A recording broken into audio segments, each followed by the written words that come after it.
In today's video, we're going to be using the Kenhub website to learn the anatomy of the pancreas as well as some of the surrounding structures. When I say pancreas, what's the very first thing that comes to your mind?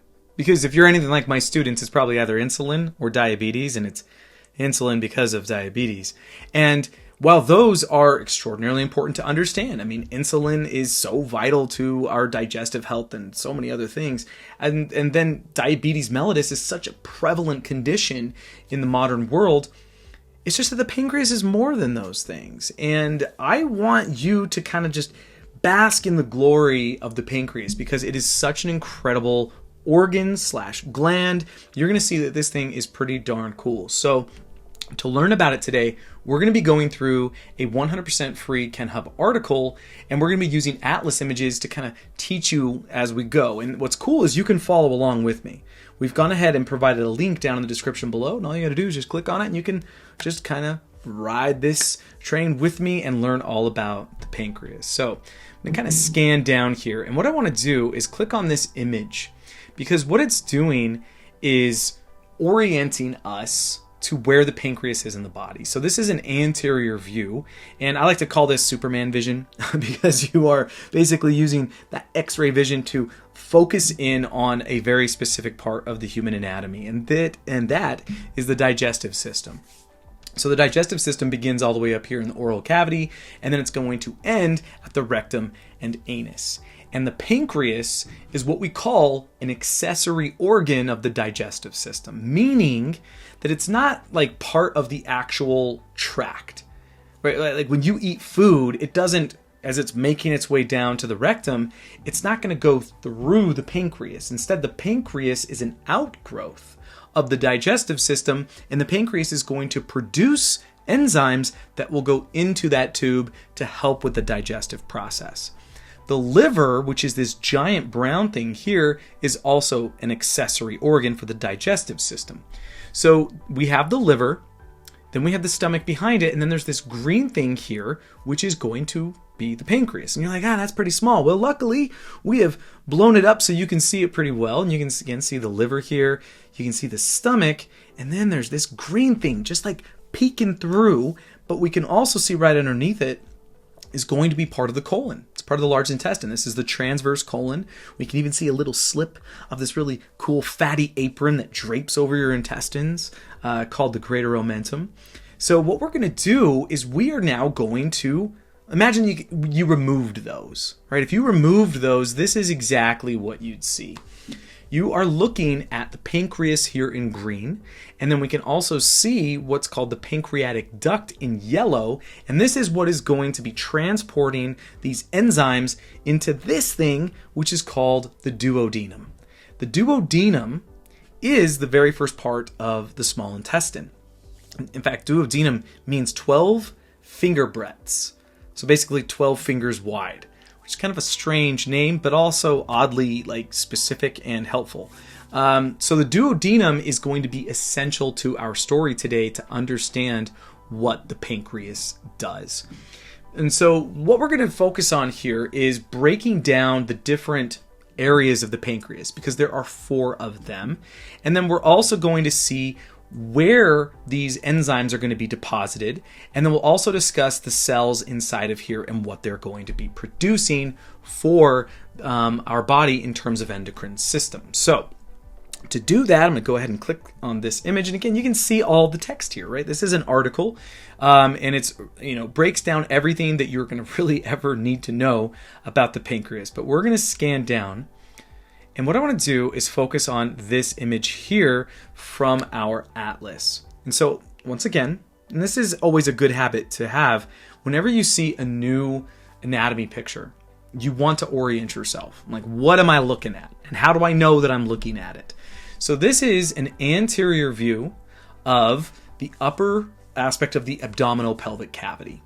So this thing right here is the diaphragm muscle. So you can see a bit of it behind here. Diaphragm translates to fence or partition. So it's basically a divider that physically separates your thoracic from your abdominal pelvic cavity. And so you can see that right here. So we know this is the superior direction because the diaphragm is up. And then another way to orient you is looking at the colon here. So you can see, now mind you, it's been cut. So this was that transverse colon that I mentioned before.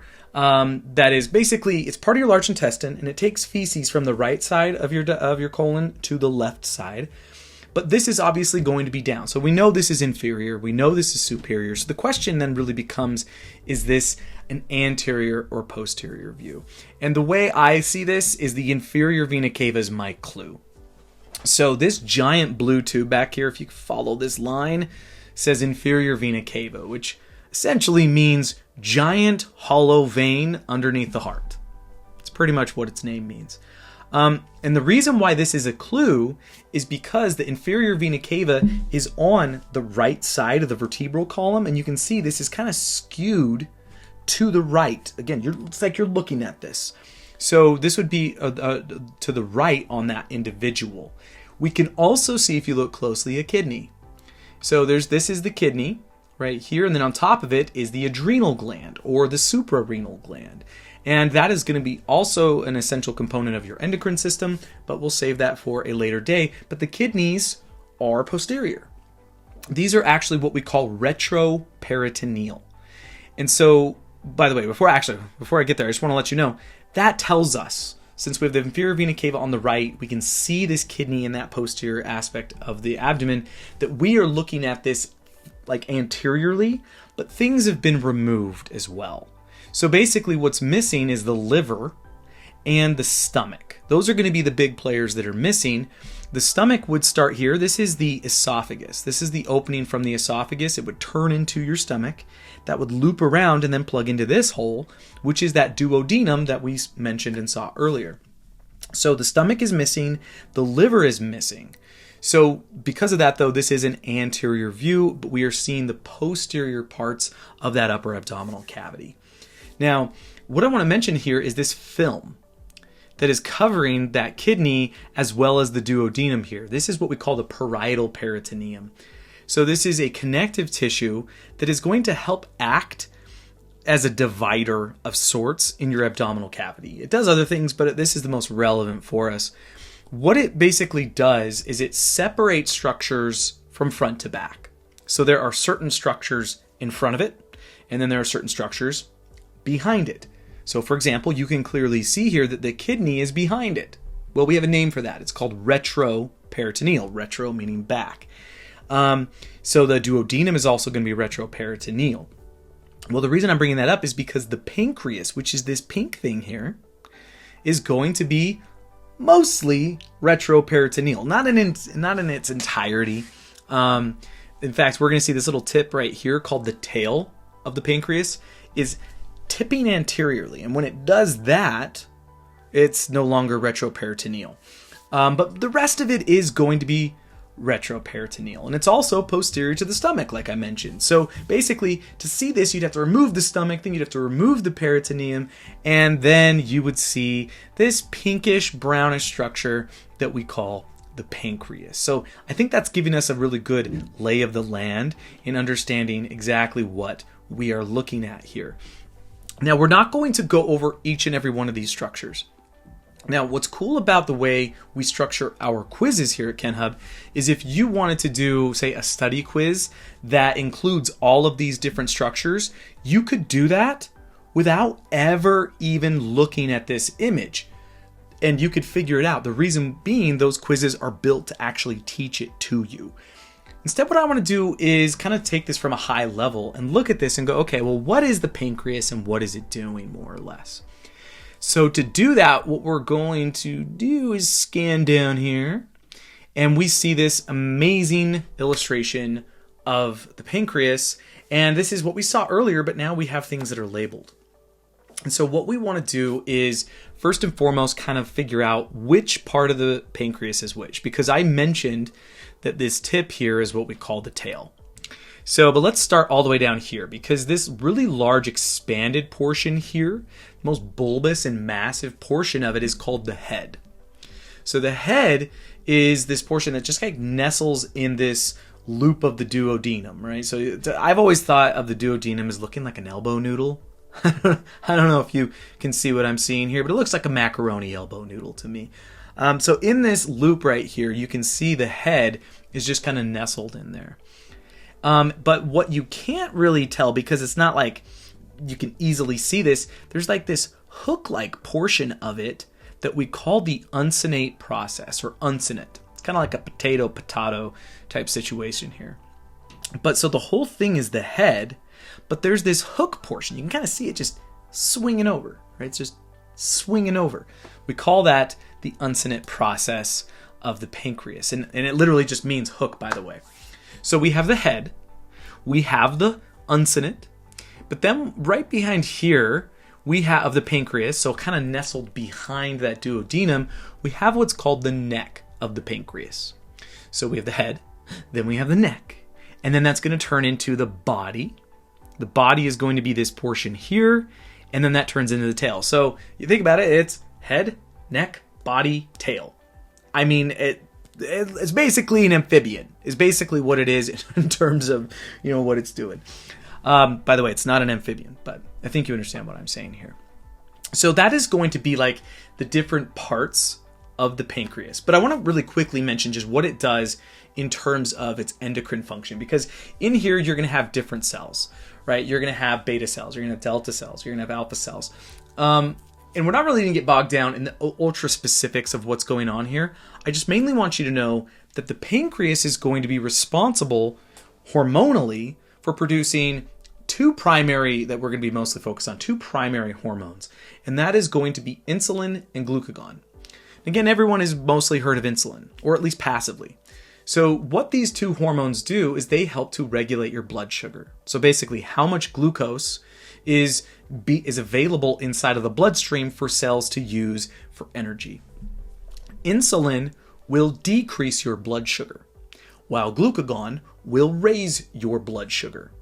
And so they basically will take calories, or insulin will, and help them get nestled basically into adipose cells, and then glucagon will help to break those free and again give your body energy. So you want to have a really good balance between these, but that balance is really dictated based on the time of day, your activity levels, certain aspects of your genetics. Like there's a lot of things that influence it, but that's just the broad idea of what it does. And what's cool is the pancreas is able to regulate this on its own. So if you know about the endocrine system, you'll probably know of something called the hypothalamus. And the hypothalamus's job is to basically act like a thermostat, where what it's doing is it's sampling the bloodstream. It's like, tasting for different hormones. Oh, we have this much oxytocin. Oh, we have this much, norepinephrine or something. And what it'll do is it will then speak to the pituitary gland and start to influence the production of other hormones. The pancreas is different. The pancreas is going to be self-regulating. Basically, it's going to be analyzing your bloodstream for your insulin and glucagon levels, and then it is going to change production based on that, right? If you need more insulin, it makes more. If you're doing good, it makes less. If you need more glucagon, so on and so forth. So the pancreas is extraordinarily important in that aspect. If you want to think about this, right? Like imagine you had something called pancreatitis, right? Pancreatitis is an inflammation of the pancreas, and it comes with a few different conditions. So, you'll see this prominently with alcoholism, and we don't have to get too much into it, but like, alcoholism, fatty liver disease, like non-alcoholic fatty liver disease, these things can have an influence on the pancreas itself. And you can see how that's a real big problem, because if you're not able to properly regulate your insulin and your glucagon, you can't regulate your blood sugar, and your energy levels are going to go haywire, and this is going to be catastrophic for your body. In fact, we have a name for this. That's diabetes mellitus. I'm not saying pancreatitis and diabetes mellitus are the same thing. What I'm saying is when the body is not responding to insulin, or it's not even producing it in the first place, that's a problem, and we can see that type of problem in diabetes mellitus. And just to give you an idea, diabetes mellitus, you can break it down into two types. Although, Alzheimer's is, also being considered in certain circles as being type 3. But let's just kind of treat it as type, there's two different types. Type 1, the cells inside of here called the islets of Langerhans, basically, they're not able to produce insulin or you're not able to produce insulin at a sufficient rate. So if you don't make it. Type 2 diabetes, you're making the insulin. The pancreas is working. It's just simply not, the body's not responding to that insulin, right? Your insulin sensitivity has gone down. And so if you think about it, though, those symptoms are going to be very similar, right? Because in one, you're not making the insulin, and the other one, you're just not listening to the insulin. Either way, the cells are not being able to interact with insulin. And so you can see how the symptoms are going to be very similar. So that is its endocrine function. What we see here, though, is primarily a focus on its digestive function. So like I said, the pancreas is an exocrine gland as well. Exocrine glands are glands that secrete something onto an epithelial surface or into an epithelial surface, while endocrine glands are glands that secrete something into the bloodstream. So what's happening here is the pancreas is going to produce what are called pancreatic enzymes. And those enzymes are going to be going through this pancreatic duct, and they are going to make their way over to this bile duct. You see this long green tube here? This would go all the way up to the liver and the gallbladder. And what's going to happen is the liver is going to produce bile, the gallbladder is going to store that bile, concentrate that bile, and then the bile will be sent down the bile duct and get mixed with the pancreatic enzymes, and then that is going to enter into this duodenum here. And you can see this little bump. This is going to sound strange. This is a nipple. If we follow this down, you can see this is the major duodenal papilla. Anytime you see papilla in anatomy, it means nipple. So just think about this for a second. You have papillae on the tongue, so you have tongue nipples. You have papillae in your heart called the papillary muscles. You have heart nipples. You have papillae in your dermis. We call those the dermal papillae. You have skin nipples. You have a lot of nipples in your body. Because again, in anatomy, that's just how anatomists define things, is using papilla if it looks very nippular. I don't know if that's even a word. But what's going to happen is the bile and the pancreatic enzymes are going to enter through this major duodenal papilla. Now, there is a minor duodenal papilla up here, and that is attached to this accessory. This right here is called the accessory pancreatic duct, and you can see it branching off. And what's happening is it's directly depositing it into the duodenum, whereas this other route, it mixes with the bile coming from the bile duct. So, I guess the question to really answer now is, well, what are pancreatic enzymes for? Well, pancreatic enzymes are there to further digestion, right? Digestion comes in two types. You have chemical and mechanical. So mechanical is like you're chewing something, right? You put it in your mouth and you just chew on things. Well, that is pulverizing it. And then you swallow it. It goes down your esophagus, right? It goes into your stomach. And then your stomach is even going to further mechanically digest it and move it around because your stomach can churn. But also, obviously, in the stomach is going to be hydrochloric acid, stomach acid. And that is going to be a chemical form of digestion. But you also see chemical digestion happening in the mouth. The saliva is filled with something called amylase. Amylase is an enzyme that is going to break down amylose, which is starch. Well, what's going to happen is when you release the contents of the stomach into the duodenum, because that is what's happening here. Like if we look at this is, so if we look over here, you can see these three words, pyloric, pyloric, pyloric. Pylorus is, or the pylorus, I should say, is the distal end of the stomach. Pylorus means gatekeeper. And what it's doing is it's holding back the stomach acid as well as the digestive contents inside of the stomach. And it is allowing them to enter into the duodenum at a specific rate. It's called gastric emptying. And it does that by traveling through what's called the pyloric canal here. It's going to go through the pyloric canal, through the pyloric orifice, and then through the pyloric sphincter, which is the largest and strongest sphincter in the human body, which makes sense. Because you do not want to just let stomach acid be entering into your small intestine whenever it feels like it. It would digest your small intestine. So this has to be highly regulated. And what's going to happen is that material that's going through here is called chyme. C-H-Y-M-E. Chyme is like this nutrient paste. Right? It's this acidic nutrient paste. It's all that stuff you ate just now flowing through your small intestine. And what's going to happen is there are these things called circular folds, basically, that are going to be inside of your duodenum and the next part called the jejunum. And the jejunum is, we're not going to get there right now. It's the next part of the small intestine, but that's where nutrient absorption is going to occur. So it's extracting it from the chyme. Here's the thing. All those nutrients that came out of the stomach, that wasn't digested enough. In fact, you want to do more chemical digestion. So as the chyme is entering into the duodenum here, the pancreatic enzymes are going to be released and further break it down.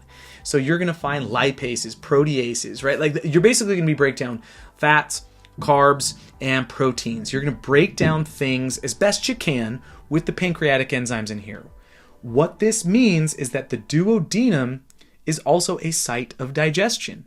And it's able to do that because of the pancreas. Now, the liver is going to contribute bile through the bile ducts. And bile is going to be there to emulsify fats, which is basically just going to help break them down because fatty acids are pretty large. You can see like large, medium, short chain fatty acids. So the bile is going to come in there to break down and emulsify fats. And the pancreatic enzymes are also going to do that as well. And so you have a very metabolically active area here inside of the duodenum. So the pancreas, again, now if you think back to pancreatitis, if you think back to even diabetes, you start to think about these conditions of the pancreas and you can see where this becomes problematic because yes, diabetes is an endocrine issue, right? So I really should have said left diabetes to the endocrine side of things. But if we get to like pancreatitis, well, could be an enormous problem because now you are not only affecting possibly the endocrine function, you're also impacting the exocrine function. And that is, again, catastrophic. So there's a reason why pancreatitis, pancreatic cancer, these are very, very severe issues because the pancreas is enormously important. And that's not to say that it's more important than other things. Obviously, everything is there for a reason. It all has a purpose and a function. It's just that the pancreas is like super duper important. So hopefully this is making sense because what I want to do now is we are going to jump over and take a quiz. And we're going to take a quiz on the pancreas, only the things that we learned. We're not going to necessarily go through all of these different structures and that you can see here. So what I want to do is let's go to the top here. I'll actually show you how we can do this. We're going to create a custom quiz. So I'm going to come over here and I'm going to type in pancreas. And when I do that, I want to focus mostly on, let's do it this way. Let's see, I have different options. You can see here it says histology. You can say anatomy in the abdomen, or you can see the anatomy in situ. All right, so which basically just means how you'd see it in there. I'm going to do this one. I'm going to click this, and what you can see is there's 54 terms associated with pancreas. Here's the thing, and why I love our custom quizzes is because sometimes you just want to be quizzed on certain things, and while other times you want to be quizzed on a lot more things, well, here you can decide. So as I click on that, I come over here where it says select structures, and on this left, I can then go through here and decide what I do or do not want to be tested on. Okay, so I have selected the topics that we're going to be tested on. By the way, there are 24 of them that we went over, and now we need to choose our quiz mode. And we basically have two options, right? You have a study session or an exam quiz. Super easy to determine which one you want to do because a study session is there to teach you, and it does that through what's called spaced repetition, which basically means if you miss it, what it's going to do is show you that again later on in the quiz. And it's probably going to do it multiple times. And by spacing out where you see it, studies have shown that this is going to be very good for retention and learning. Whereas an exam quiz is there to say, hey, like, do you know this? Right? Like you could think of this as your typical quiz. So I've gone ahead and lowered it down to 5 minutes. We're going to see how many we can do in 5 minutes. I'm probably going to talk about a bunch though, so we'll see how that goes. And then we just hit start quiz. Now, let's see where we go. So first it's asking for the Uncinate process. So the Uncinate process. So what you can do is take your time. You can pause the video. I'll give you like a second, but you can pause the video. You can zoom in. You can do whatever you need to in order to get the answer, and we'll see if you are correct. So the answer is going to be this one. And what we're going to do is we're going to click this eye, and you can see it from this interesting view here where you can see part of the peritoneum on top of it. And we come over, remember uncinate is going to be the hook-like process. And so that's what it's doing. By the way, I love clicking these little eye icons because then you can see this just massive structure right in front of you. So this is the uncinate process right there. So now it's asking for the diaphragm. And my favorite way to say it is like Arnold Schwarzenegger, the diaphragm. I've been saying that to my students for years, and now I get to say it to you. So which of these is the diaphragm? The answer is going to be this one down here. So let's go ahead and click the eye. And you can see this view here showing it with just pretty much removing everything else, right? The lungs, the heart, the mediastinum. There's a lot that's actually missing here. Instead, we now have this dome-shaped muscle that we call the diaphragm. And if we look at it from the view that we were tested on, you can see how large this diaphragm actually is. It's a massive, massive muscle. So this is going to be the diaphragm. Now, also, just so you know, if you ever want to go back, you can go back on a question. You can look at it in a little more detail. You can click on the other ones. You know, like, again, you want to take this time to study appropriately. All right, so now it's asking for the pancreatic duct. So the pancreatic duct, and so you can see we have like this long green thing, we have this large bulbous portion here, we have this clip at the end, and then it's zooming in really closely all the way to right there. What's it going to be? Which of these is the pancreatic duct? The answer is going to be this one. So now I'm going to show you how you can go back. And when we do this, you can see just the small portion of it here, which is really cool because what's happening now is you can see that the pancreas is actually much more solid. Actually, I'm glad I can talk about this because what's happened here is this has been cut away so we can see the internal structures inside of the pancreas. In reality, it's solid. And so they've cut away a little window, right? The illustrator's shown that so you can see how these blend in. But this pancreatic duct, remember, this is what transports the pancreatic enzymes all the way over into, well, I don't know if I want to say the name of it because we might be tested on it, but that is what it's doing, is it's transporting those pancreatic enzymes. All right, let's keep on going. So next it's asking for the esophagus. So the esophagus, remember, is the food tube. It connects the pharynx down to the stomach. So the question is, which of these images is showing the esophagus? Answer is going to be this one, and I want to definitely zoom in here so we can see this. Oh, this is really cool. This is a view from, you're looking at the right shoulder, basically like the right shoulder's been removed as well as the right lateral part of the rib cage, and we can see this long slender tube going down. This is the esophagus, and if we look at it from this view, remember the stomach would be connecting the esophagus here down to the pyloric sphincter, we're talking the pyloric orifice, the canal, and everything down here. So let's click this and move to the next one. So now it's asking, what is this? I'm really hoping you get this one by this point because this is definitely going to be the pancreas. But what I really want you to take note of is that we've switched how these questions are being asked to you. Again, this is, we spend a lot of time working on these quizzes and making sure these are going to be as valuable as they possibly can for you. And by switching how you ask the questions is also going to be extraordinarily helpful. So this is the pancreas. Hopefully that's not too big of a surprise. So we don't have much longer, so I'm going to go pretty fast. Here's a lightning round. Pause it or just try to do it as fast as you can. This right here, what is it? That is going to be the tail of the pancreas. This next one, what is that? Oh, we got one of these. Okay, this is going to be the body of the pancreas. Whew. By the way, you can type those ones in too. What is this? What is it going to be? What's it going to be? This is also going to be the body of the pancreas. We got 15 seconds left. What is that? What's that whole thing? That is the head of the pancreas. I always get anxiety when I'm doing this. What is this going to be? This is the tail of the pancreas. And last question, what is that? I want you to take your time with this one because we're out of time, but it's going to let us finish this out. This is going to be the uncinate process of the pancreas. And when we do that, what it's going to do, it's going to even give you the option to save this quiz. I'm going to elect not to for now. And you can see you could retake it. You can go back and edit the quiz. You can say, you know what, I want to add more or take some away.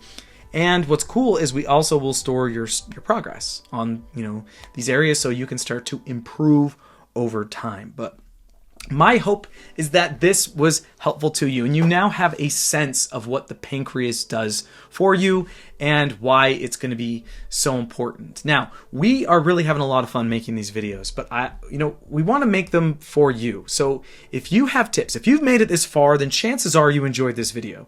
So if you could do us all a favor here at Kenhub and write down in the comments what you want to see next.